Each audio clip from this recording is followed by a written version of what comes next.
സഹോദരങ്ങളെ, അള്ളാഹുവിന്റെ ദീൻ അതൊരൊറ്റ മാർഗമേ ഉള്ളൂ. അതൊരൊറ്റ മാർഗമാണ്. വേറെ ചില ആളുകൾ എന്ന് പറയാറുണ്ട്, എല്ലാവരും പറയുന്നു ഞങ്ങളാണ് ഹഖിന്റെ ആളുകൾ, എല്ലാവരും പറയുന്നു ഞങ്ങളാണ് ഖുർആനിന്റെയും സുന്നത്തിന്റെയും വക്താക്കൾ. അങ്ങനെയാണെങ്കിൽ എപ്പോഴാണ് നമുക്ക് ഹഖ് മനസ്സിലാവുക? അള്ളാഹുവിന്റെ റസൂൽ സല്ലല്ലാഹു അലൈഹി വസല്ലം അതിനുള്ള ഉത്തരം നൽകിയിട്ടുണ്ട്. അവിടുത്തെ ജീവിതത്തിന്റെ അവസാന ഘട്ടങ്ങളിൽ പറയാറുണ്ട്, വേറെയും ചില ഹദീസുകളിൽ വന്നതുപോലെ, തറക്തുകും അലൽ മഹജ്ജത്തിൽ ബൈളാ, ജനങ്ങളെ നിങ്ങളെ ഞാൻ ഉപേക്ഷിച്ചു പോകുന്നത്. ഇത് അള്ളാഹുവിന്റെ റസൂൽ പറയുന്നതാണ്. എന്റെ ഓരോരോ സഹോദരങ്ങൾ, നിങ്ങൾ ഇന്ന് ഈ ഹദീസ് കേൾക്കുമ്പോൾ ശരിക്ക് ചിന്തിക്കുക. അള്ളാഹുവിന്റെ റസൂൽ പറഞ്ഞ വാക്കുകൾ, തറക്തുകും, ജനങ്ങളെ നിങ്ങളിൽ ഓരോരുത്തരെയും, സൈദിനെയും അംറിനെയും ഓരോരുത്തരെയും, അലൽ മഹജ്ജത്തിൽ ബൈളാ, വ്യക്തമായ ഒരു മാർഗത്തിലാണ് നിങ്ങളെ ഞാൻ വിട്ടേച്ചു പോകുന്നത്. ബൈളാ, വ്യക്തമായ വെളിച്ചമുള്ള വെള്ള മാർഗത്തിലാണ് അള്ളാഹുവിന്റെ റസൂൽ നമ്മെ വിട്ടുപോകുന്നത്. ശേഷം അവിടുന്ന് പറഞ്ഞു, ലൈലുഹാ കനഹാരിഹ, അതിന്റെ രാത്രികൾ രാവുപോലെ പ്രകാശപൂരിതമാണ്, പകല് പോലെ പ്രകാശപൂരിതമാണ്. എന്ന് പറഞ്ഞാൽ ഈ മാർഗത്തിൽ അവ്യക്തമായ ഒന്നുമില്ല. നമ്മുടെ ഇസ്ലാമിൽ അവ്യക്തമായ ഒരു കാര്യവും നമുക്കില്ല. വ്യക്തമാണ് വിഷയങ്ങൾ. എപ്പോഴാണ് ഒരു വ്യക്തി മുസ്ലിമാവുക, എപ്പോഴാണ് ഒരു വ്യക്തി മുസ്തഖീമാവുക, എപ്പോഴാണ് ഒരു വ്യക്തി സലഫിയാവുക, എപ്പോഴാണ് മുബ്തദി ആവുക, എപ്പോഴാണ് കാഫിറാവുക, ഈ മാർഗങ്ങളൊക്കെ ഈ ദീനിൽ വ്യക്തമാണ്. ശേഷം അവിടുന്ന് പറഞ്ഞൊരു വാക്കുണ്ട്, എന്റെ സഹോദരങ്ങൾ ശരിക്കും ചിന്തിക്കണം, ലാ യസീഗു അൻഹ ഇല്ലാ ഹാലിക്, ഈ ശരിയായ മാർഗത്തിൽ നിന്ന് തെറ്റിപ്പോകുന്നവൻ ഒരൊറ്റ ആള് മാത്രമാണ്. ആരാണവൻ? ഹാലിക്, അവൻ പിഴച്ചവൻ, അവൻ നശിക്കാനുള്ളവനാണ്.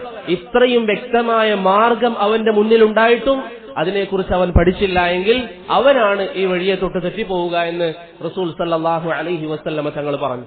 അതുകൊണ്ട് സഹോദരങ്ങളെ, ഈ മാർഗത്തിന് പ്രവാചകൻ കാണിച്ചു തന്ന, സഹാബത്ത് പഠിപ്പിച്ചു തന്ന, മാ അന അലൈഹിൽ യൗമ വ അസ്ഹാബി, ഞാനും എന്റെ സഹാബികളും ഏതൊരു മാർഗത്തിലാണോ ഉള്ളത് ആ മാർഗത്തിൽ നിലനിൽക്കുന്ന ആളുകൾ എന്ന് പ്രവാചകൻ പറഞ്ഞ ആ മാർഗത്തിനാണ് നമ്മൾ എന്ത് പറയുന്നത്?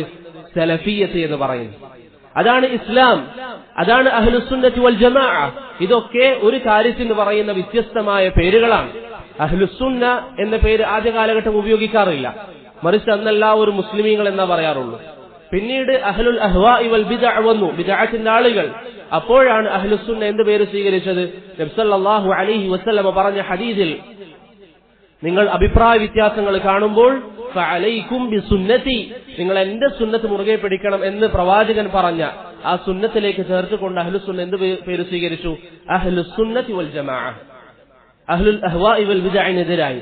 പിന്നീട് കാലഘട്ടം കുറെ കഴിഞ്ഞു, എല്ലാവരും സുന്നത്തിന്റെ ആളുകളാണെന്ന് പറഞ്ഞു നടക്കാൻ തുടങ്ങി. കാരണം സുന്നത്ത് എന്നുള്ളത് വിശാലമായ ഒരു പദപ്രയോഗമാണ്. നമ്മുടെ നാട്ടിലെ സമസ്തക്കാർ പറയുന്നു നമ്മൾ അഹ്ലുസുന്നത്തി വൽ ജമാഅയാണ്, തബ്ലീഗ് ജമാഅത്ത് പറയുന്നു അഹ്ലുസുന്നത്തി വൽ ജമാഅയാണ്, അതുപോലെ തന്നെ മറ്റു മുജാഹിദ് സംഘടനകളിൽ പലരും പറയുന്നു അഹ്ലുസുന്നത്തി വൽ ജമാഅയാണ്. ഇങ്ങനെ പറയുന്നവരെ അളക്കാനുള്ള മാനദണ്ഡം എന്താണ്?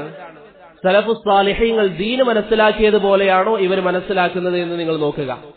സലഫുസ് സാലിഹീങ്ങൾ മനസ്സിലാക്കിയതുപോലെയാണ് ദീൻ മനസ്സിലാക്കുന്നതെങ്കിൽ അവരാണ് സലഫികൾ. അതിനാണ് സലഫിയത്ത് എന്ന് പറയുന്നത്.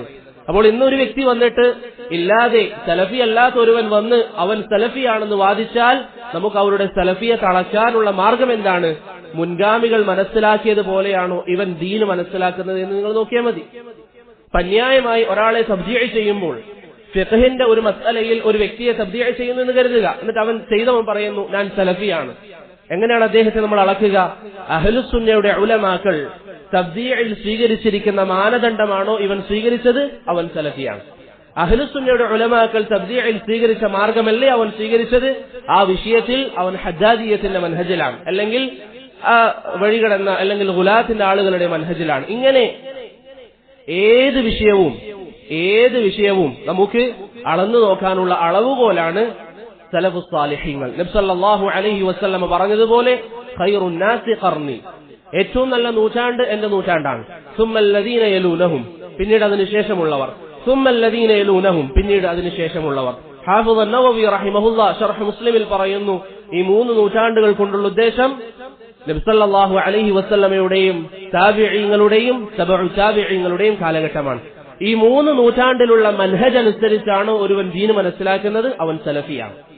അതാണ് സലഫിയത്തിന്റെ മാനദണ്ഡം. അതല്ലാതെ ആരെങ്കിലും ഇയാൾ സലഫിയാണെന്ന് പറഞ്ഞ് അംഗീകരിക്കണമെന്നൊന്നുമില്ല. ഒരു വ്യക്തി തന്റെ ഒറ്റപ്പെട്ട ജീവിതത്തിൽ ഖുർആനും സുന്നത്തും സഹാബികൾ മനസ്സിലാക്കിയതുപോലെ താബിഈങ്ങൾ മനസ്സിലാക്കിയതുപോലെ മനസ്സിലാക്കി ജീവിക്കാൻ ആഗ്രഹിക്കുന്നുവെങ്കിൽ അവന് പറയുന്ന പേരാണ് അവൻ സലഫി എന്നുള്ളത്. സലഫിയത്ത് എന്ന് അതിനാണ് പറയുന്നത്. യഥാർത്ഥ ഇസ്ലാമിന്റെ മറ്റൊരു പേരാണ് സലഫിയത്ത് എന്നുള്ളത്. ഇസ്ലാമിനുള്ളിൽ ഇന്ന് പല ആളുകളുമുണ്ട്. സമസ്തക്കാരും ഉണ്ട്, അതുപോലെ തന്നെ ഇഖ്വാനുൽ മുസ്ലിമീനിന്റെ ആളുകളുണ്ട്, തബ്ലീഗ് ജമാഅത്ത് ഉണ്ട്, ഖവാരിജുകളുണ്ട്, ഷിയാക്കളുണ്ട്. എല്ലാവരും പറയുന്ന അവർ മുസ്ലിമീങ്ങളാണ്. അപ്പോൾ അത് കുടിച്ചാക്കി യഥാർത്ഥ ഇസ്ലാമിന്റെ മുഖം പരിചയപ്പെടുത്താനാണ് പണ്ഡിതന്മാർ സലഫിയത്ത് എന്ന പദപ്രയോഗം